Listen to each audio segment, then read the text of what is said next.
It's quite extraordinary, actually. When Liz Truss entered this contest, she was by no means the favourite. People thought in that first hustings that she performed quite poorly. She has gone on to take the crown. I think that tells us quite a bit about her character and her resilience, actually.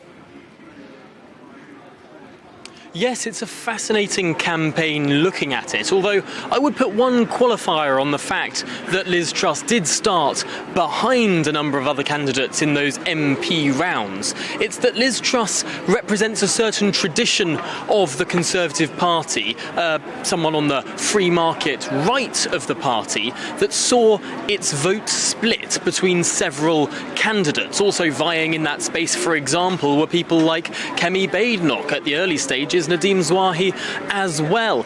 So really what we're looking at is a situation where the rounds started eliminating further candidates and those votes went to Liz Truss. I suppose partly because of her clever campaign and, as you rightly say, the way that she grew through that campaign, but also simply due to the maths in the House. It was easier to see how certain MPs would switch to Liz Truss, whereas others would not. And so when candidates like Suella Braverman or Kemi Badenoch dropped out, these votes went to Liz Truss. Perhaps the maths looked more predictable than was first seen, because also, if we've been looking at the Conservative Home approval ratings, they poll or they do a survey of the readership of that website, Conservative Home, every month, showing the rankings of cabinet members.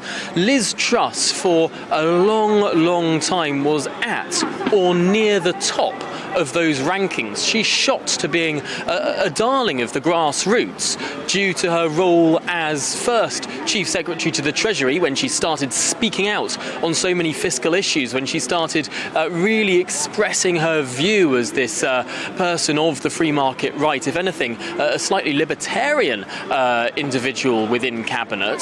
She started being much more vocal from around 2017, certainly after the 2017 general election. And then, of course, under Boris Johnson, her role as Trade Secretary, zooming around the world and signing dozens of trade deals before the United Kingdom formally left the European Union, something that many on the Remain side of the argument said could never be done. And Liz Truss secured this record of delivery, really, something that propelled her to a great office of state, the role of Foreign Secretary, clearly building her credentials with particularly the Conservative grassroots, who has seen her as someone who they really do value and favour in all of these surveys. By contrast, Rishi Sunak, actually, despite many people in the Westminster bubble saying how slick a performer he is and how credible he is as a future Prime Minister, if we looked at the surveys of the Conservative Party membership, we really saw his approval rating take a